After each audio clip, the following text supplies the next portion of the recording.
Indonesia tetap berjalan. Skemanya ada 3, berangkat seluruhnya, yang kedua berangkat tapi dikurangi jamaahnya, yang ketiga tidak berangkat. Tapi saya tetap berharap dan menginstruksikan kepada Bapak semua sekalian untuk segera melunasi di tahap pertama ini terutama. Apalagi yang sudah masuk sesuai porsinya. Kami berharap semua, karena kita batas untuk pelunasan di pertama ini sampai tanggal 30 April. Dan kami optimis dan juga para pejabat atasan kami, Pak Kepala Bidang, kemudian Direktur dan Pak Dirjen sendiri, yakin kita akan tetap bisa melaksanakan haji tahun ini. Dan kita berharap mendekati Ramadan ini, Corona pun segera hilang, berkat doa kita semuanya, dan kita bisa dapat melaksanakan ibadah haji dengan lancar di tahun 2020. Kemudian yang berikutnya, kalau hari-hari ini ke depan masih dalam suasana seperti ini, tetapi kita tetap persiapan, manasik by daring ini tetap dilaksanakan terus. Dan mungkin nanti bertambah terus jamaahnya. Kalau hari ini baru ada 19, mungkin ada berikutnya akan bertambah sesuai dengan jumlah porsi yang masuk di kecamatan atau Tebet ini. Dan sekali lagi saya ucapkan terima kasih kepada seluruh jamaah yang ikut berpartisipasi, khususnya tentu pada narasumber kita Ustadz Naib Adnan. Dan untuk itu selamat mengikuti Bapak Ibu sekalian untuk kegiatan manasik by daring ini. Mudah-mudahan ada manfaatnya. Dan kami juga mohon Bapak Ibu bisa membuka FB Haji dan Umrah Kementerian Agama Jakarta Selatan. Di situ juga sudah kami share buku panduan manasik tahun 2020. Kami harapkan Bapak Ibu bisa download dan membacanya. Itu juga sebagai bahan.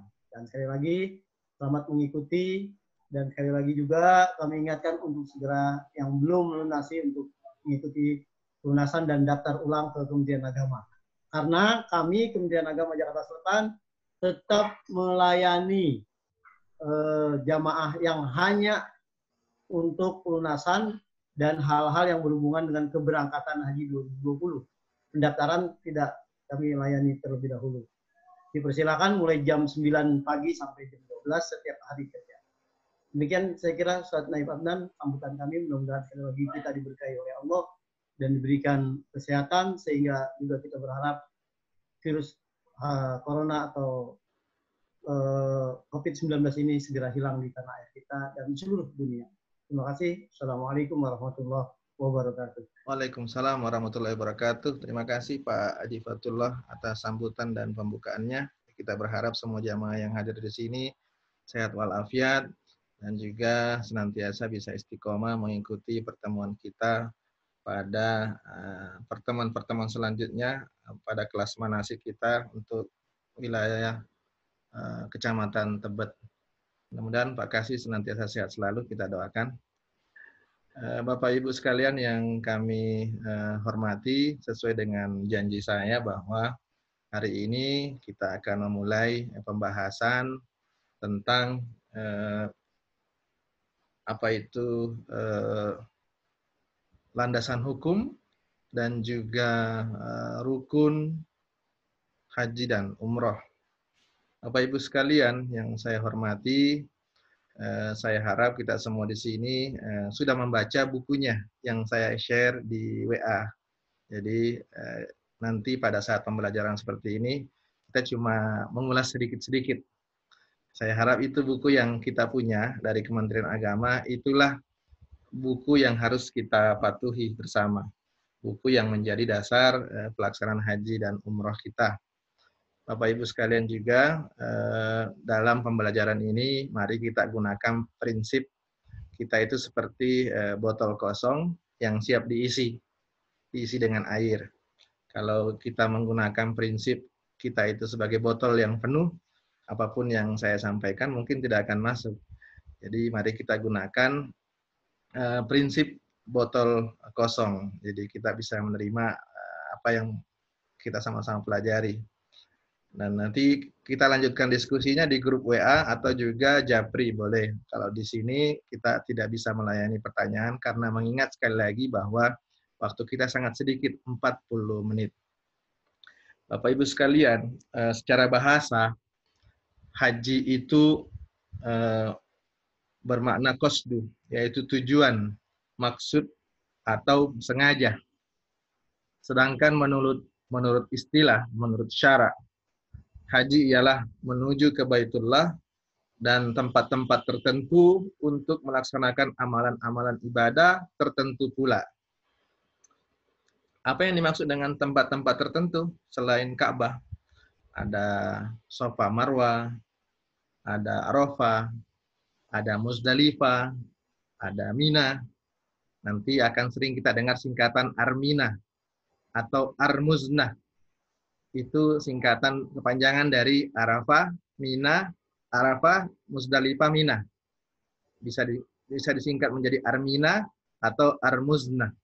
Ini nanti kalau dengar istilah itu sudah tidak kaget. Arafah, Muzdalifah, Mina. Apa yang dimaksud dengan waktu tertentu? Karena haji ini beda dengan umroh. Kalau umroh sepanjang tahun. Tidak ada batas-batas atau waktu-waktu tertentu. Sedangkan kalau haji, itu pelaksanaannya itu pada bulan-bulan tertentu. Dimulai dari bulan Syawal sampai Zulqa'dah dan Zulhijjah. Jadi ada bulan-bulannya kalau haji. Beda dengan umroh. Kemudian amal ibadah tertentu yang dikerjakan di sana. Ada tawaf, ada sa'i, ada wukuf, ada mabit di Muzdalifah, melontar jumrah, ada mabit di Mina, dan lain-lain. Jadi itu pengertian daripada haji menurut bahasa dan istilah. Nah, sedangkan umroh bagaimana? Umroh itu mirip dengan haji, ibadah ini seperti haji, cuma ada berbeda nanti pada rukunnya. Dan umroh menurut istilah adalah melaksanakan tawaf di Ka'bah, sa'i antara Safa Marwah, kemudian memakai ihram dari mikat. Ada juga yang sering menyebut bahwa umroh itu adalah haji kecil. Nah, jadi sering kita dengar seperti itu. Perbedaannya pada haji dan umroh terletak pada wukufnya. Kalau di umroh tidak ada rukun untuk wukuf di Arafah. Sedangkan pada haji ada rukunnya. Rukun untuk wukuf di Arafah.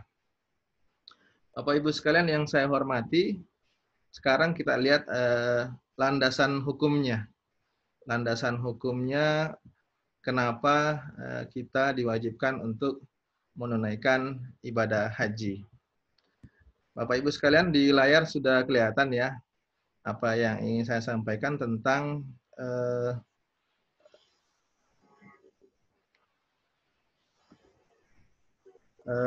apa itu landasan daripada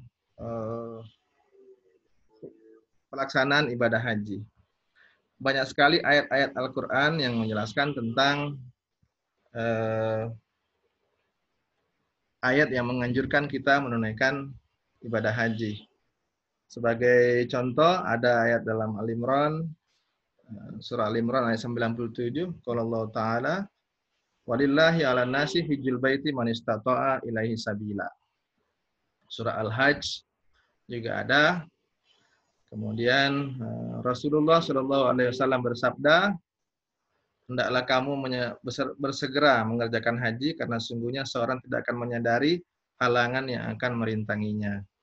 Jadi kalau kita sudah mampu, segera kita laksanakan ibadah haji karena nanti mungkin ada suatu masa kita tidak akan bisa mengerjakannya karena ada halangan.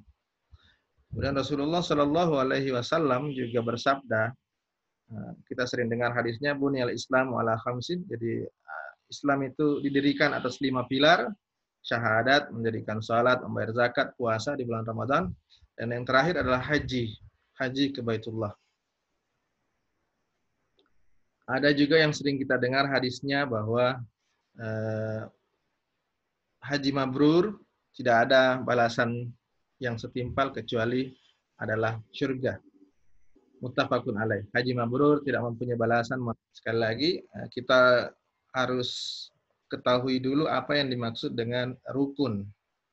Karena nanti Bapak Ibu kan sudah baca bukunya, ada yang dimaksud dengan rukun, ada yang dimaksud dengan wajib, ada yang dimaksud dengan sunnah.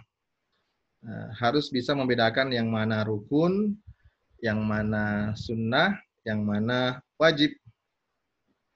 Jadi harus membedakan ketiganya. Yang pertama saya ingin bicara tentang apa itu rukun. Yang dimaksud dengan rukun, Bapak Ibu kalau menyaksikan di layar, ini ada PowerPoint.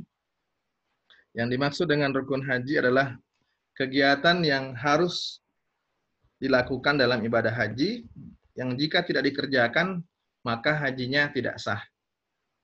Jadi sekali lagi ini definisi rukun. Harus dikerjakan. Jika tidak dikerjakan, maka hajinya tidak sah. Nah, rukun haji persis sama dengan rukun umroh. Di awal tadi saya sampaikan bahwa yang membedakan cuma satu, bahwa dia tidak punya wukuf di Arafah. Kalau umroh tidak punya wukuf di Arafah, tapi haji dia ada. Sekarang kita lihat rukun pertama daripada haji, yaitu satu, ihram. Ihram yaitu mengenakan pakaian ihram dengan niat untuk haji atau umrah di miqat makani. Tentu banyak pertanyaan, kapan menggunakan pakaian ihram. Nah, nanti akan kita jelaskan pada pertemuan-pertemuan yang akan datang, tapi akan saya sedikit bicarakan apa itu memakai pakaian ihram, kapan waktunya. Nah, mungkin Bapak Ibu udah banyak pengalaman, udah cerita, sharing, udah dapat cerita-cerita dari haji-haji yang sebelumnya. Jadi kita sering dengar ada istilah gelombang 1, gelombang 2. Nanti juga akan saya jelaskan. Namun saya akan cerita sedikit apa itu, kapan memakai kain ihramnya. Nah, untuk yang gelombang 1 itu kan berangkat dari asrama haji, kemudian terbang dari Bandara Soekarno-Hatta, dia mendarat di Madinah. Maka yang namanya gelombang 1 pasti ke Madinah dulu. Di Madinah nanti dia akan berada di sana selama kurang lebih 8 hari atau 9 hari untuk mengerjakan sunnah-sunnah. Di sana tidak ada yang berhubungan dengan haji. Jadi mengerjakan sunnah. Yang paling sering kita dengar mungkin istilah arba'in. Arba'in itu kalau bahasa Indonesianya adalah 40. Kalau bahasa fikihnya adalah sholat wajib, sholat fardu selama 40 waktu. Di satu hari ada 5 waktu wajib. Jadi 8 hari, kita 40 hari, 8 kali 5, 40 waktu maksud saya. 8 hari, 5 waktu, kali 8 kali 5 berarti 40 waktu. 40 waktu kita mengerjakan sholat wajib, sholat fardu di Masjid Nabawi. Itu yang dimaksud dengan arba'in. Nah, setelah 8 hari di Madinah, kita akan berangkat menuju Mekah. Rata-rata, umumnya, jamaah haji Indonesia itu mengambil namanya haji tamattu. Haji tamattu itu artinya mengerjakan umroh dulu baru haji.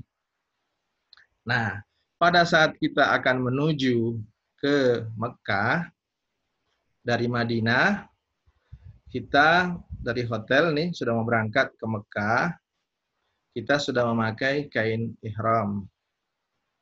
Tapi belum berniat ihram. Nah, kita akan mampir di namanya Zulhulaifah.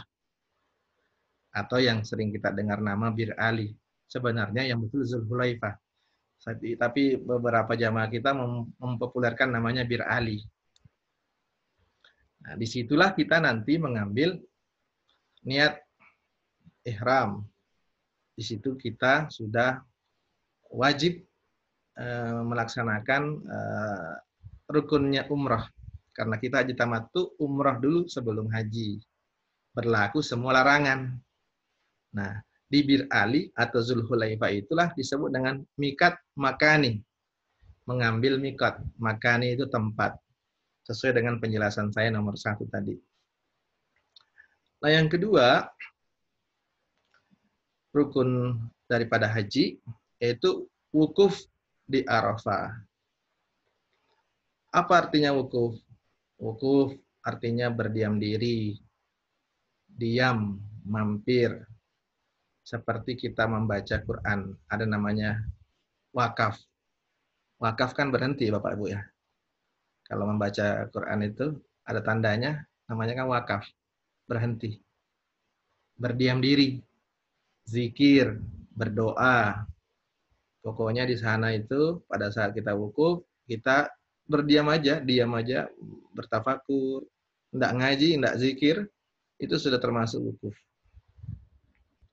Tapi lebih bagus lagi kita ada isi dengan zikir, berdoa, mengaji, mendoakan saudara-saudara kita, memanggil saudara-saudara kita agar bisa naik haji juga, mohon maaf kepada Allah Subhanahu wa taala atas segala dosa yang kita perbuat. Kapan waktunya wukuf? Itu tanggal 9 Zulhijjah. Ini yang membedakan haji dan umrah. Karena kalau haji ada waktunya untuk wukuf 9 Zulhijjah. Sementara umrah tidak ada namanya wukuf. Nah, nanti kita akan bahas juga apa itu wukuf lebih rinci. Kapan waktunya? Kan tanggal 9 Zulhijjah. Jam berapa sih yang dimaksud dengan wukuf itu? Kemudian yang ketiga adalah tawaf ifadah. Tawaf ifadah ini adalah mengelilingi Ka'bah sebanyak 7 kali. Dilakukan sesudah melontar Jumrah Aqabah pada tanggal 10 Zulhijjah. Jadi tawaf, kita mengelilingi Ka'bah. Nanti juga kita akan jelaskan apa itu jenis-jenis tawaf. Tapi dalam rukun haji yang masuk rukun adalah tawaf ifadah. Tawaf sedikit saya cerita bahwa tawaf ini dimulai dari namanya rukun atau sudut Hajar Aswad dan diakhiri juga di sudut atau rukun Hajar Aswad. Dihitung 1 putaran. Dihitung 1 putaran. Berputar lagi dihitung 2. Sampai nanti 7 berakhir di Hajar Aswad juga, maka selesailah namanya tawaf. 7 putaran. Mungkin yang pernah umroh sudah tahu bagaimana tawaf ya.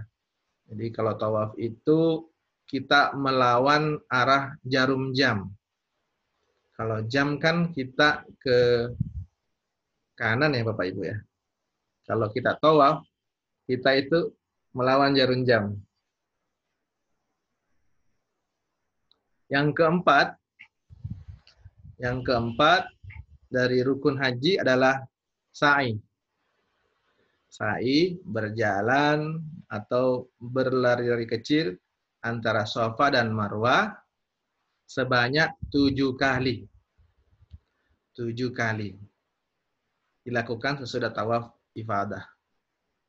Nah, sa'i ini mungkin sudah banyak juga kita dengar bahwa sebenarnya adalah menapaktilasi cerita atau sejarah dari Ibunda Siti Hajar, yang mana beliau pada waktu itu Ismail alaihissalam, anak dari Nabi Ibrahim, kehausan, kemudian Siti Hajar melihat air di Bukit Safa, dia ke sana, kemudian pas sampai Safa tidak ada air itu, hilang. Itu cuma oase atau fata morgana. Kemudian dia melihat lagi di Bukit Marwah ada kelihatan seperti air. Akhirnya bolak-balik 7 kali. Inilah yang diabadikan menjadi ibadah sa'i. Nah, kalau di tawaf itu kan dihitung namanya satu putaran Bapak Ibu. Dimulai Hajar Aswad, diakhiri di Hajar Aswad. Dihitung satu putaran. Tapi kalau sa'i beda. Dia bukan putaran. Sofa ke Marwah dihitung satu. Marwah ke Sofa dihitung dua. Balik lagi, Sofa ke Marwah tiga. Marwah ke Sofa empat. Nanti sa'i ini berakhir di Bukit Marwah. Jadi kalau ada yang sa'i berakhir di Bukit Sofa, itu jangan-jangan nambah atau kurang. Jadi yang namanya sa'i itu bukan putaran ya, tapi Sofa ke Marwah dihitung satu. Marwah ke Sofa dihitung dua. Sini lagi tiga, empat. Sampai nanti 7 berakhir di Bukit Marwah. Itu namanya sa'i. Nanti ada namanya juga di antara sa'i itu, kita akan melihat namanya pilar hijau. Pilar hijau. Itu bahasa Arabnya nanti disebut dengan romal. Lari-lari kecil. Yang laki-laki disunahkan untuk lari-lari kecil. Jadi biar olahraga juga di sana. Yang perempuan tidak disunahkan. Jadi bapak-bapak yang masih kuat lari-lari kecil. Selanjutnya, setelah sa'i, rukun selanjutnya ada namanya tahallul. Tahallul ini bercukur atau menggunting rambut sesudah selesai melaksanakan sa'i atau selesai lempar jumrah Aqabah tanggal 10 Zulhijjah. Nah, di sini ada dua kali kita nanti tahallul. Jadi ada tahallul sugro, tahallul kecil. Jadi selesai kita melaksanakan umroh, karena kita ini ibadah tamattu, haji tamattu, kita melaksanakan tahallul kecil, menggunting rambut sedikit. Ada yang bilang 3 helai saja. Nanti yang botak pelontosnya, tahallul kubronya, itu selesai melempar jumrah Aqabah. Jadi kita nanti pelontos itu adanya di Mina. Jadi Bapak Ibu jangan, kalau Bapak-bapak ya, jangan pelontos duluan di sana di Masjidil Haram. Nanti pelontosnya di Mina. Nanti dibotakin di tenda. Selanjutnya, saya informasikan ya, waktu kita tinggal 10 menit lagi, ada namanya, terakhir rukunnya namanya tertib. Tertib itu mengerjakan sesuai dengan urutannya. Sesuai dengan urutannya, tidak ada yang tertinggal. Semua harus berurutan. Semua harus berurutan. Jadi tidak boleh tahallul dulu. Tidak boleh sa'i dulu. Jadi berurutan. Ihram, wukuf di Arafah, tawaf ifadah, sa'i, tahallul, tertib. Bapak Ibu sekalian, ini sudah kita tuntas pembahasan tentang rukun haji dan umroh. Oh iya, saya lupa Bapak Ibu, saya harus memperkenalkan diri juga ini. Karena kemarin di grup mungkin kurang mengadakan perkenalan. Bapak Ibu sekalian, saya informasikan nama saya Naif Adnan. Saya pernah haji tahun 2017. Saya pernah menjadi ketua kloter. Jadi Bapak Ibu kalau lihat seragam seperti ini, ada baju putih warna hijau. Nah, ini adalah seragam petugas haji. Nanti Bapak Ibu kalau jadi insya Allah berangkat, pasti ditemani dengan petugas haji. Ada yang ketua kloter, ada namanya pembimbing ibadah haji. Seragamnya seperti ini. Nah,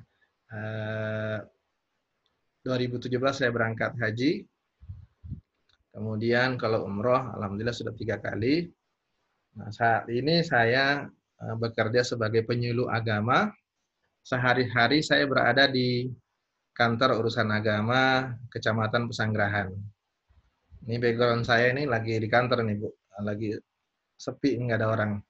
Jadi mengisi manasiknya ini dari kantor. Kemudian rumah saya di Ciputat. Bapak Ibu sekalian, nanti mohon jangan sungkan-sungkan kalau ada yang ingin ditanyakan seputar apa pembahasan kita hari ini. Saya tunggu nanti di grup WA, maupun juga mungkin ada yang mau japri biar penjelasannya lebih jelas. Sekali lagi, saya menghimbau Bapak Ibu rajin-rajin membaca buku panduan. Membaca buku panduan manasik yang sudah saya share. Kita diskusikan. Mazhab yang kita pakai adalah mazhab Kementerian Agama. Saya yakin Bapak Ibu banyak mungkin baca buku fikih haji ya. Ada mungkin dapat cerita, ada dapat ilmu yang lain. Agar kita tidak berdebat, kita gunakan mazhabnya itu buku panduan kita. Nah, itu sudah diluncurkan oleh Kementerian Agama. Mudah-mudahan itu bisa menjadi bekal kita. Insya Allah juga materi PowerPoint ini akan saya share. Kalau Bapak Ibu nanti berkenan, bisa dibaca-baca.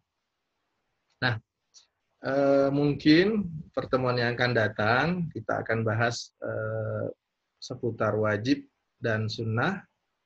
Kalau masih ada waktu, kita bicara tentang persiapan-persiapan sebelum keberangkatan. Insya Allah saya berdoa, mudah-mudahan kita semua yang ada di grup ini sehat walafiat. Sebentar lagi mau bulan Ramadan. Saya mohon maaf lahir batin jika ada salah dan silap. Nanti juga mohon pada ketua kelas, mungkin kita susun lagi, enaknya bagaimana pertemuan kita, apakah mau sekali dalam seminggu, atau misalnya 2 kali dalam seminggu. Nanti monggo diatur saja waktunya, saya bersedia meluangkan waktu untuk sharing dengan Bapak dan Ibu. Kemudian saat ini di tampilan layar saya kita sudah berjumlah berapa ini?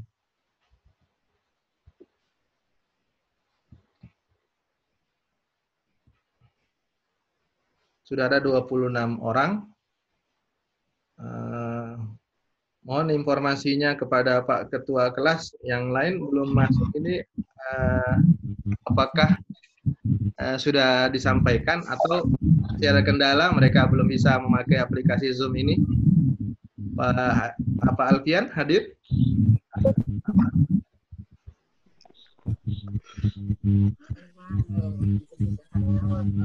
Alfian hadir? Hadir Pak Naib, hadir. Ya, sudah disampaikan semua ya Pak? Sudah, jadi saya sudah WA di grup mengingatkan ya. bahwa diadakan untuk saya sudah disiarkan di WA Pak. Ya. Salah yang belum bisa mengerti aplikasi Zoom nanti bisa diajari oleh anak-anaknya atau juga mungkin keluarganya yang biasa ngerti aplikasi ini. Bapak Ibu sekalian, saya rasa cukup pertemuan kita. Saya terima kasih banyak mengganggu aktivitas Bapak Ibu, mungkin ada yang mau istirahat atau punya aktivitas lain. Nanti kita lanjutkan diskusinya di grup WA agar nanti ya paling 35 deh ya itunya. lebih dan kurangnya mohon dimaafkan Bapak Ibu ya. Kita lanjutkan. Terima kasih. Grup WA. Assalamualaikum warahmatullahi wabarakatuh. Terima kasih Pak Haji Naif, saya sebagai ketua grup. Assalamualaikum warahmatullahi wabarakatuh. Kali cuma kenain cas dia bayar.